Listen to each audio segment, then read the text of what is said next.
فتح سندھ سے پہلے عرب کثرت سے سندھ تجارت کے سلسلے میں آتے رہتے تھے۔ تو کیا جیسے ہندو کلیم کرتے ہیں کہ سندھ پر عربوں کے حملہ کرنے کی وجہ سندھ کی دولت تھی، تو کیا یہ سچ ہے؟ سندھ اموی خلافت کے مرکز سے 4000 کلومیٹر کے فاصلے پر تھا، پھر بھی حجاج بن یوسف نے ایک نوجوان سالار ہی کو کیوں چنا؟ معرکہ سندھ کے بعد محمد بن قاسم کتنا عرصہ سندھ کے گورنر رہے؟ سندھ کی تہذیب میں محمد بن قاسم کے آنے سے کیا تبدیلیاں رونما ہوئیں؟ اموی خلافت کے کہنے پر محمد بن قاسم نے جس سندھ پر حملہ کر کے اسے فتح کیا، اسی اموی خلافت نے محمد بن قاسم کو قتل کیوں کروا دیا؟ میں ہوں آپ کا ہوسٹ محمد حماد اقبال، اور مشاورت ٹی وی کے the history of sub continent series کے ایپیسوڈ 2 میں ہم آپ کو یہی سب بتائیں گے۔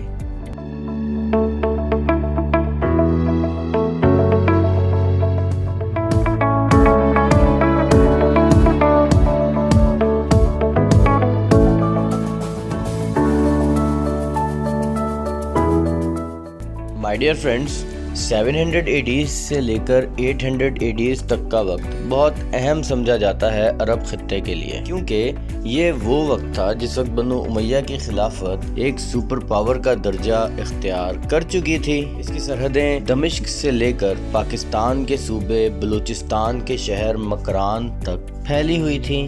تو دوستو، مکران ہی وہ جگہ ہے جہاں سے سندھ کی سرحدیں شروع ہو جاتی تھیں، اور سندھ پر اس وقت راجہ طاہر کی حکمرانی تھی۔ ویسے تو عربوں کی فتوحات کے شروع دن سے ہی سندھ بہت سی جھڑپوں کی زد میں رہا تھا، لیکن عرب کے کسی حکمران نے سندھ پر باقاعدہ حملہ کرنے کی نیت نہیں کی تھی، کبھی فتح کرنے کی نظر سے نہیں دیکھا۔ وجہ یہ تھی کہ سندھ عربوں کے دارالحکومت دمشق سے 4000 کلومیٹر کے فاصلے پر واقع تھا۔ آج کے دور میں اتنا مشکل نہیں ہے یہ سمجھنا آپ کے اور میرے لیے کہ اتنا دور، اتنا لمبا عرصہ، وہ بھی اس دور میں ایک سپلائی لائن کو مینٹین رکھنا ایک بہت مشکل عمل تھا اور بہت مہنگا عمل بھی تھا۔ اور انہی وجوہات کے مد نظر عرب کے حکمرانوں نے کبھی سندھ پر باقاعدہ لشکر کشی نہیں کی تھی، کیونکہ عرب کا کوئی حکمران اپنے خزانے کو ضائع نہیں کرنا چاہتا تھا۔ تو ہندوؤں کا لگایا ہوا یہ الزام کہ مسلمان ہندوستان میں صرف اور صرف ہندوستان کی دولت لوٹنے کے لیے آئے تھے، یہاں غلط ثابت ہو ہی جاتا ہے۔ تو پھر ایسا کیا ہوا کہ حجاج بن یوسف کو ایک باقاعدہ لشکر تیار کر کے ہندوستان کی جانب رواں کرنا پڑا؟ تو دوستوں، آئیے چلتے ہیں اس وقت میں، آپ اور ہم، تاکہ ہم جاننے کی کوشش کر سکیں کہ آخر اس وقت میں ہوا کیا تھا اور فتح سندھ میں محمد بن قاسم کا کیا کردار تھا۔ مائی ڈیئر فرینڈز، جیسے کہ میں نے آپ کو the history of sub continent کے ایپیسوڈ 1 میں بتایا تھا کہ طاہر ایک خاص جنگجو قسم کا انسان تھا، اور اپنے ہمسائے میں موجود ایک اتنی بڑی ریاست جو کہ عرب کی خلافت سنبھالنے کے ساتھ ساتھ دنیا کی سپر پاور بھی تھی، کسی بھی قسم کے دوستانہ تعلقات رکھنے کی خواہش نہیں رکھتا تھا، بلکہ راجہ طاہر کے اقدامات تو اس قسم کے ہوا کرتے تھے جو امویوں کی ناراضگی کا باعث بنتے تھے۔ جیسے کہ چچ نامہ میں موجود ایک واقعے سے ہمیں یہ معلوم ہوتا ہے کہ راجہ طاہر نے امویوں کے ایک دشمن سردار محمد علافی کو ان کے 500 ساتھیوں کے ساتھ پناہ دے دی تھی۔ جب اموی خلیفہ نے راجہ طاہر کو خط لکھا اور محمد علافی اور ان کے 500 ساتھیوں کو واپس کرنے کا کہا تو راجہ طاہر نے انکار کر دیا۔ اس کے علاوہ تاریخ کے پنوں میں ایک مشہور زمانہ واقعہ اور موجود ہے، تو آئیے دوستوں آپ کو اس کے بارے میں بھی بتاتے ہیں۔ مائی ڈیئر فرینڈز، ماجرا کچھ اس طرح تھا کہ سری لنکا سے ایک جہاز عرب کی جانب رواں ہوا۔ جہاز میں بیشتر مسلمان اور عرب رہائشی موجود تھے، اور سونے پہ سہاگا یہ تھا کہ اسی جہاز میں سری لنکا کے بادشاہ نے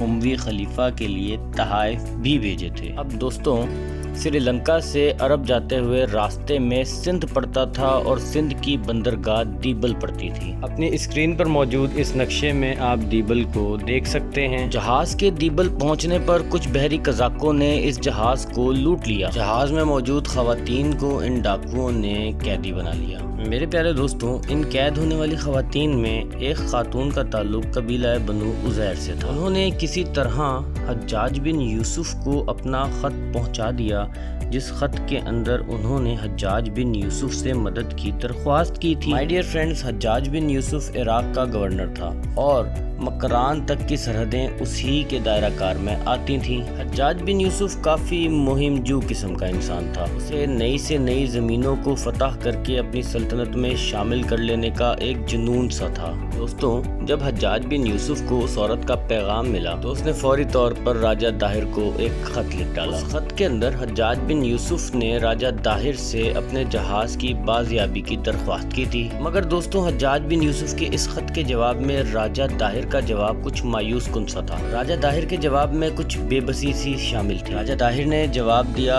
کہ جن لوگوں نے جہاز لوٹا ہے وہ بحری قزاق ہیں اور راجہ داہر کے حکم کے پابند نہیں ہیں۔ دوستوں، مسلم مورخین یہ لکھتے ہیں کہ یہ جہاز راجہ داہر کے حکم پر ہی لوٹا گیا تھا، لیکن اس قصے کے ساتھ کچھ مسائل ہیں۔ پہلا مسئلہ تو یہ ہے کہ عرب فاتحین کے علاوہ اور کہیں اس قصے کا ذکر نہیں ملتا، یہاں تک کہ راجہ داہر کا پوائنٹ آف ویو تاریخ میں موجود ہی نہیں ہے۔ دوستوں، میں چاہتا ہوں کہ یہاں آپ لوگ ایک بات اور جان جائیں جو کہ حجاج بن یوسف کے متعلق ہے۔ حجاج بن یوسف خود ایک ظالم قسم کا انسان تھا۔ دوستوں، تاریخ اسے بہت بے رحم مانتی ہے کیونکہ اس نے 7 ماہ تک مکہ مکرمہ کا محاصرہ کیے رکھا۔ حجاج نے خانہ کعبہ پر بمباری کی، یہاں تک کہ اس کی دیواریں مسمار ہو گئیں اور حجر اسود کے 3 ٹکڑے ہو گئے۔ اس نے اموی خلافت میں بہت سے مسلمانوں کو قتل کیا اور بہت سے مسلمانوں کو قید کیا۔ پھر ایسے میں یہ مان لینا کہ حجاج بن یوسف نے صرف ایک عورت کی فریاد پر سندھ پر حملہ کر دیا، یہ بات تھوڑی سی یقین کے قابل لگتی نہیں ہے۔ ایک اور مسلم تاریخ دان مبارک علی اپنی کتاب ان دا شیڈو آف ہسٹری میں لکھتے ہیں حجاج بہت چالاک انسان تھا، وہ اپنے فیصلے فائدہ اور نقصان دیکھے بنا نہیں کیا کرتا تھا۔ مبارک علی کے مطابق حجاج کو انسانی جان کی کوئی پرواہ نہیں تھی اور اس نے سندھ پر حملہ بھی اپنے معاشی اور سیاسی فائدے کے لیے کیا تھا۔ دوستوں، اب تاریخ کا کوئی بھی ورژن درست ہو، لیکن ایک بات تو صاف ظاہر ہے کہ اس سے پہلے حجاج بن یوسف اور راجہ داہر کے درمیان کوئی پرانی چپکلش نہیں ملتی۔ مائی ڈیئر فرینڈز، حجاج بن یوسف نے ایک دستہ تیار کر کے سندھ پر حملہ کرنے کا فیصلہ اب کر لیا تھا، لیکن جس کمانڈر کا انتخاب اس نے سندھ کی فتح کے لیے کیا تھا وہ محمد بن قاسم نہیں تھے۔ تو یہاں سوال یہ بنتا ہے کہ محمد بن قاسم کا پھر سندھ کی فتح میں کیا کردار تھا؟ لیکن مائی ڈیئر فرینڈز، ان تمام تر سوالات کے جوابات میں آپ کو the history of sub continent کے اگلے ایپیسوڈ میں دوں گا۔